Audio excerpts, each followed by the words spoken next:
하나님은 영이시니 예배하는 자가 영과 진리로 예배할지니라. 아멘. 아멘. 예수님께 와서 엎드렸어요. 누구였어요?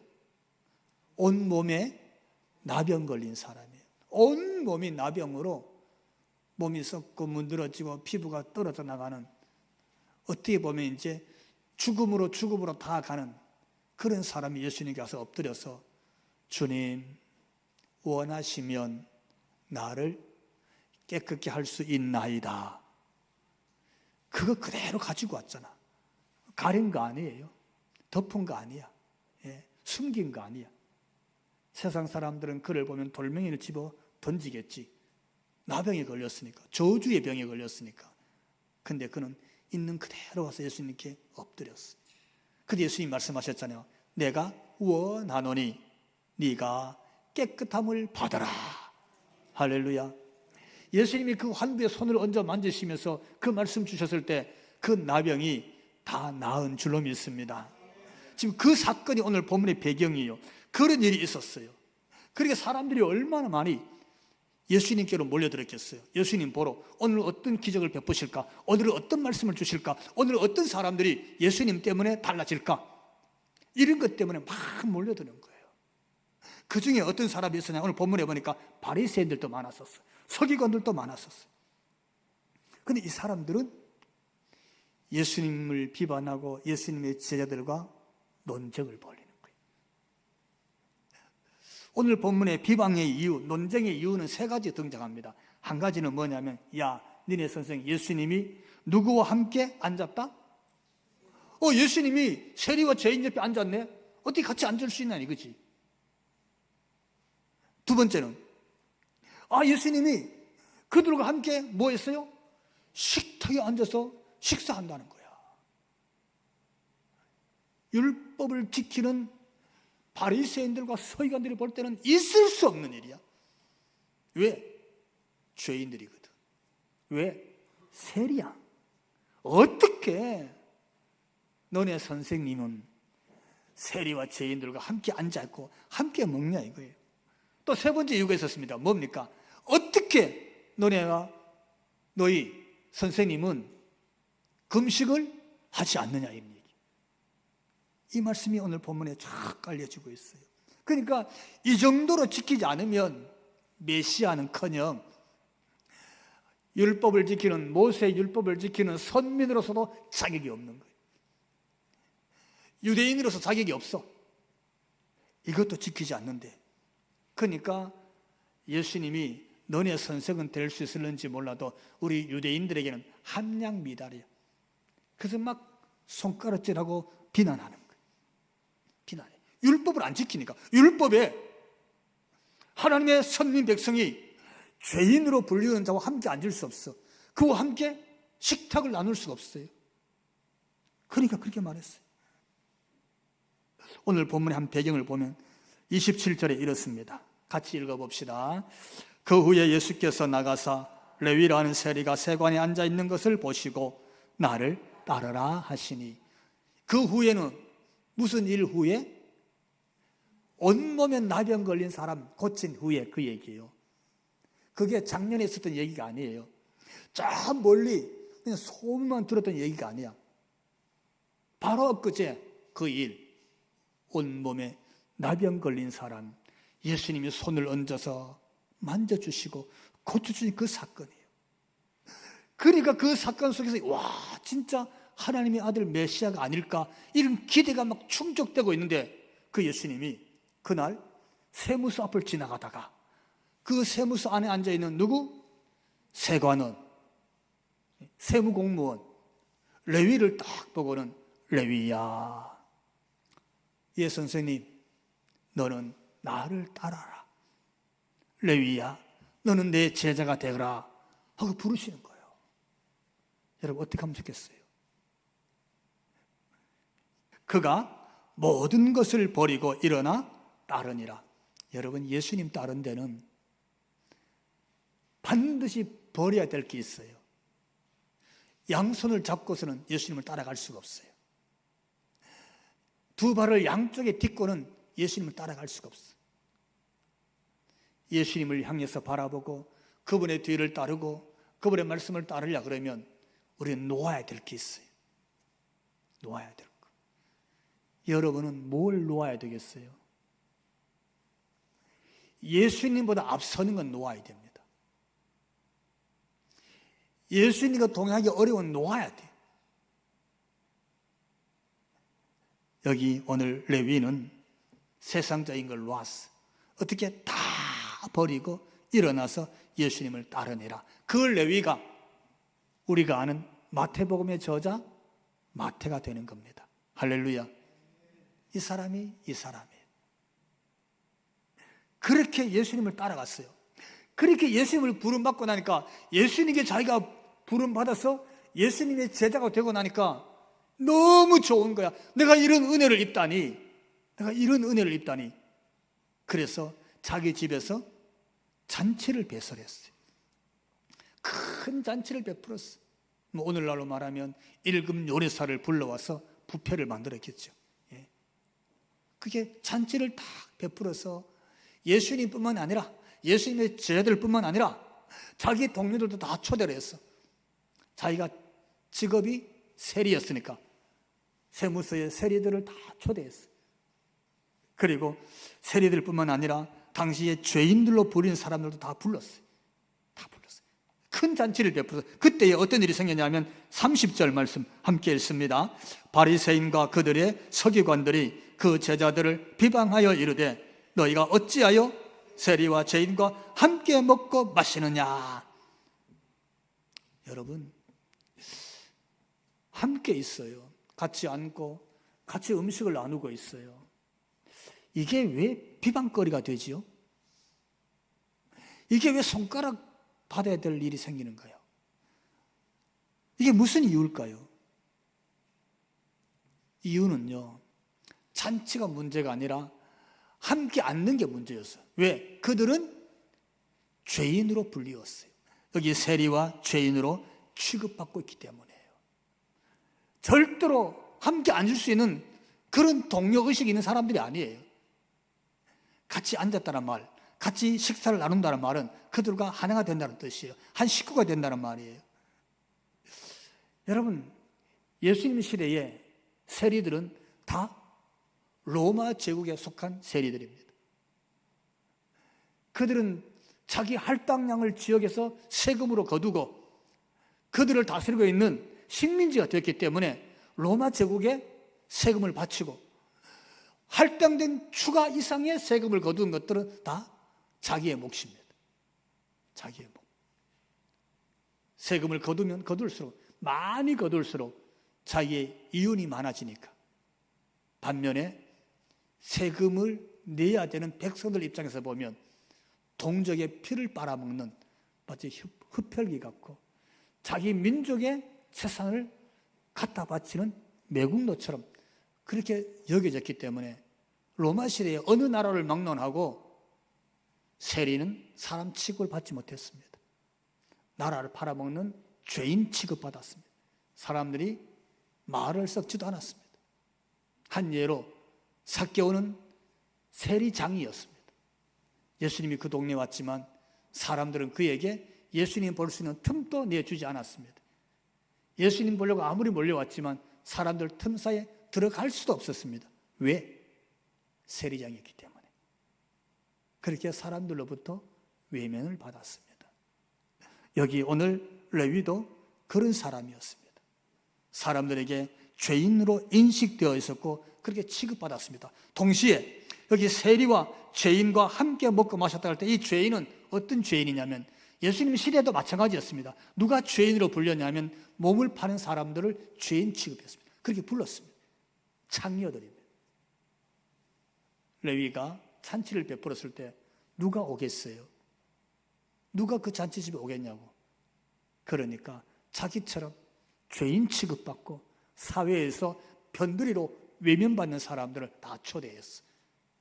그리고 예수님과 함께 거기서 식사를 나누었습니다. 그들과 함께 앉았어요. 그들과 함께 말씀을 나누고 그들과 함께 식사를 나누는 것, 이 모습을 보면서 있을 수 없는 일이라는 거죠. 어떻게 해요? 어떻게 예수님이, 너의 선생님이 하나님의 이름으로 기적까지 베풀던 그분이 어떻게 저런 죄인들과 함께 앉을 수 있냐는 거예요. 그 자리에. 또 어떻게 해요? 너희가 어찌하여 세리와 죄인과 함께 어떻게 먹고 마시느냐 그랬어요.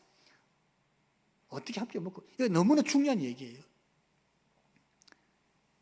여러분, 특히 유대의 문화 속에서는요, 식탁 공동체는 아무에게나 있는 게 아닙니다. 아무리 가까운 사람이라도 그 집에 일을 보러 갔을 때 손 씻을 물을 주지 않으면 집 안으로, 현관으로 들어갈 수가 없습니다.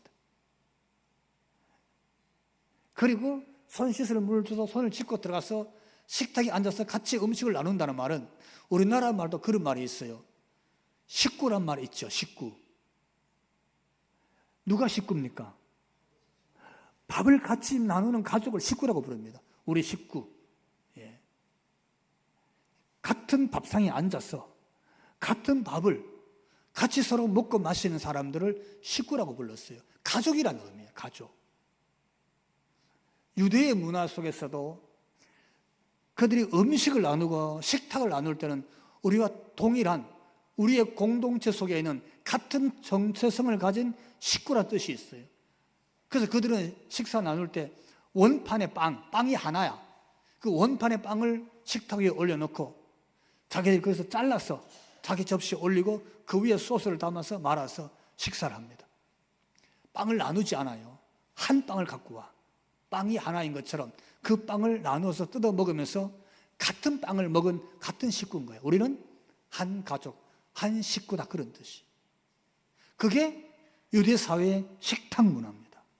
그런데 지금 예수님이 레위의 초청을 받아서 잔치집에 갔는데 레위가 자기 집에서 식탁을 나누고 함께 앉는 사람들이 그 사회에서 말도 걸지 않았어. 왜? 죄인이니까. 절대로 함께 앉을 수가 없어. 왜? 죄인 중에도 가장 큰 죄인이니까. 모세의 율법에 따라서 죄인으로 취급받았으니까. 그런데 예수님은 거기 들어가서 그들과 함께 앉아있고 말씀을 나누더니 레위가 베푼 음식을 같이 나누는 식탁 교제의 같은 공동체를 나누고 있는 거예요. 이 일에 대해서 그들이 비난하기 시작했어요. 율법을 어겼다는 거예요. 계율을 어겼다는 거예요. 법을 어겼다는 거예요. 어떻게 세리와 어떻게 저런 죄인들과 같이 앉을 수 있냐고. 여러분, 오늘 우리는 어떨까요? 오늘 교회는 어떻습니까? 우리는 어디 가서 누구를 만나고 어디 가서 앉습니까? 누구와 식탁 교제를 합니까? 오늘 한국교회나 예수 믿는 우리들이 과연 어느 곳에 앉아 있을 것인가, 누구를 만나고 어떤 식탁 교제를 나누냐라고 질문한다면 우리가 앉은 그 자리에 예수님도 오셔서 같이 앉으실까요? 우리가 들은 이 예배 자리에 예수님이 오셔서 이 자리에서 같이 예배를 드리실까요? 어떻습니까, 여러분? 과연 교회에 예수님이 계시냐? 과연 예수 믿는 사람들이 모인 자리에 예수님이 거기 계실까? 이렇게 묻는다면 오늘 저와 여러분, 주님이 앉으신 그 자리가 여러분이 앉은 자리가 될 수 있기를 주님 이름으로 축원합니다. 여러분이 만나는 그곳에 주님이 함께 있는 자리 꼭 되기를 주님 이름으로 축원합니다. 근데 여기 오늘 바리새인들, 서기관들은 그 자리를 놓고 어떻게 비난하기 시작했어요. 우리 33절 같이 한번 읽어봅시다.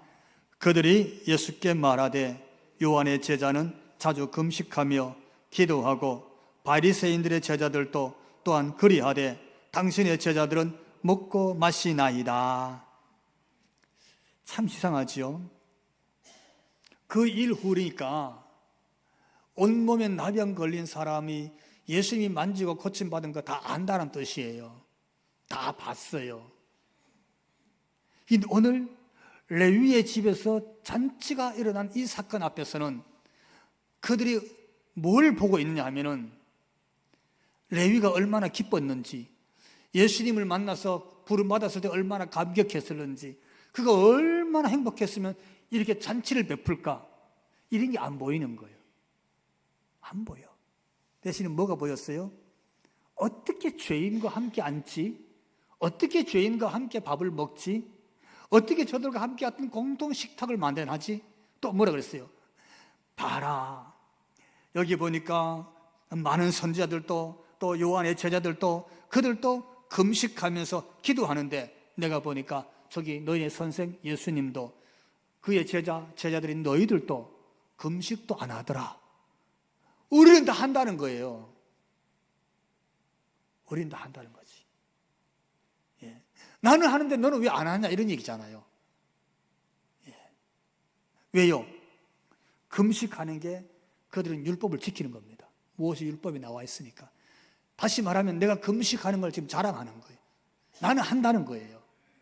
무슨 얘기입니까? 나는 이 금식이야말로 율법도 지키고 율법 안에서 경건의 표상으로 드러나니까 하나님 앞에서 내가 금식의 계율을 지키면서 나는 이 정도로 경건하다는 거예요.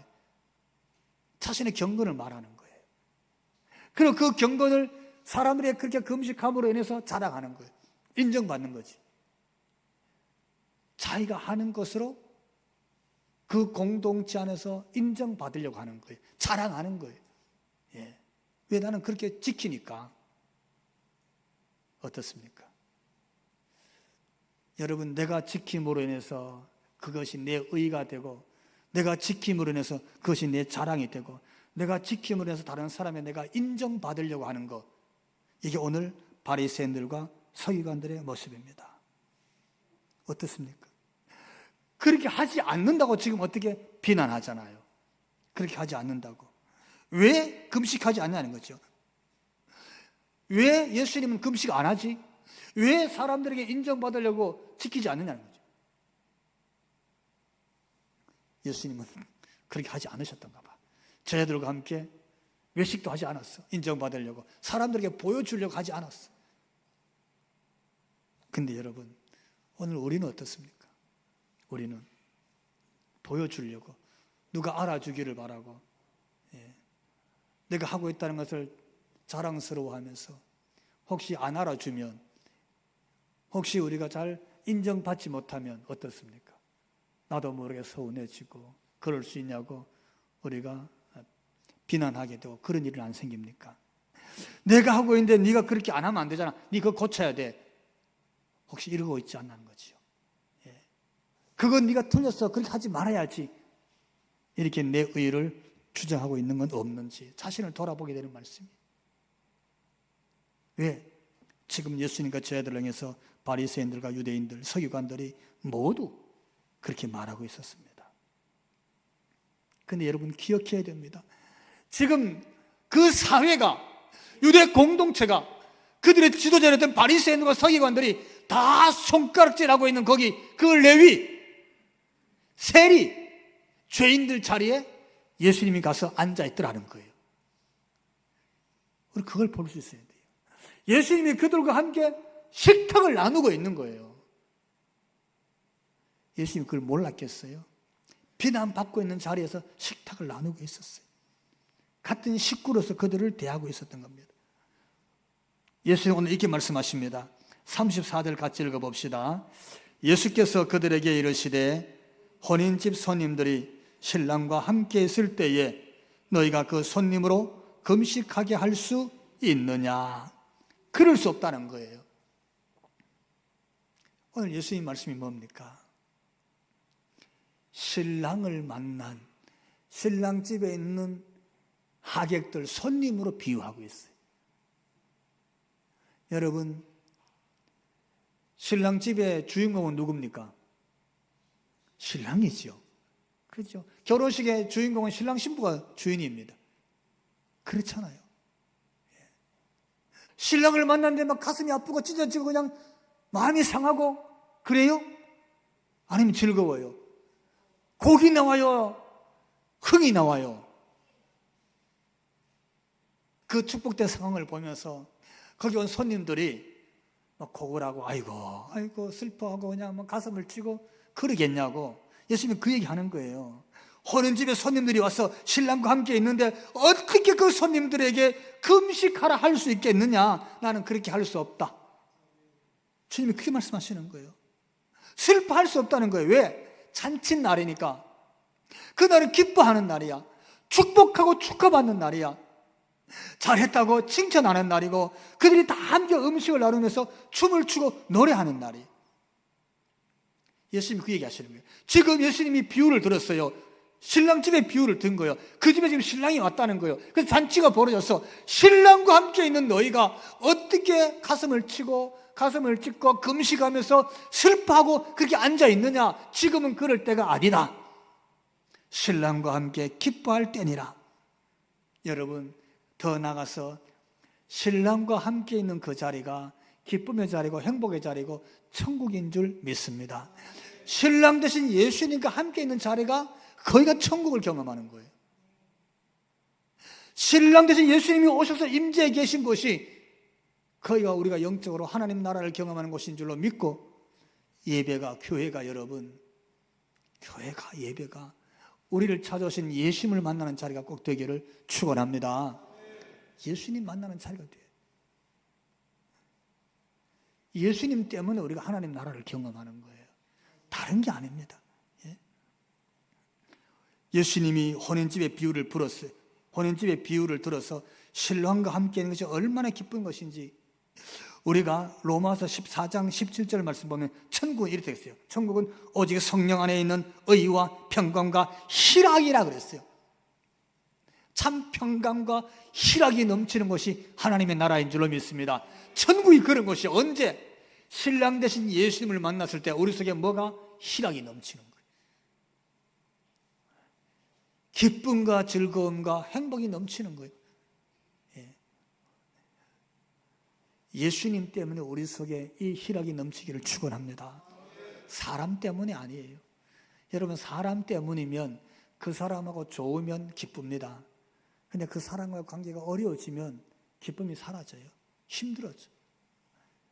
일 때문에 기쁜 사람, 봉사도 많이 할 수 있죠. 근데 그 일이 마음에 들고 좋을 때, 그 일 때문에 인정받을 때는 기뻐요. 신납니다. 근데 사람들의 관심이 줄어들고 그 일 때문에 별로 인정받는 일이 없고 그러면요, 일이 짐이 돼. 무겁습니다. 무겁잖아요. 하나님의 나라는 너희 속에 오직 성령 안에 있고 의와 평강과 희락으로 채워져 있을 때 하나님 나라를 경험하는. 근데 주님이 오셨어요. 신랑 대신 예수께서 너와 함께 있는 것이 아니냐.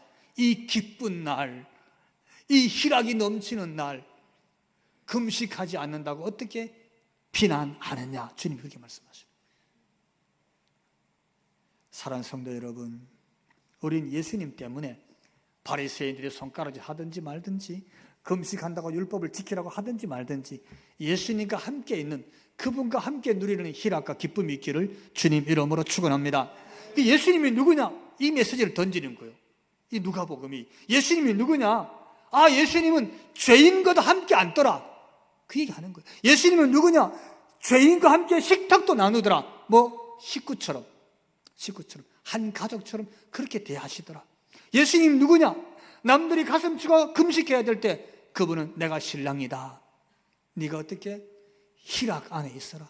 기쁨 안에 있어라. 너희가 신랑을 잃어버렸을 때 슬피 울며 너희가 가슴 찢지 않겠느냐? 내가 너와 함께 있으니까 너희가 기뻐해야 하느니라. 이분이 예수님이라고 오늘 성경이 전하는 거예요. 여러분, 신앙생활하고 교회 다닐 때 이 예수님 잃어버리지도 마시고 놓치지도 마시기를 주님 이름으로 축원합니다. 이 주님과 함께 가는 거예요. 주님 생각하고 교회 오시고, 주님 생각하시고 예배 시간에 앉으시고, 주님 생각하시고 교회도 쓸고 닦고, 주님 생각하시고 서로 인사도 하시고, 주님 생각하시고 그렇게 살아가면 그게 신앙이고, 그게 신앙의 인생이 되고, 그것이 주님과 함께하는 여주동행이고 하나님 나라를 경험하는 신앙이 될 줄로 믿습니다.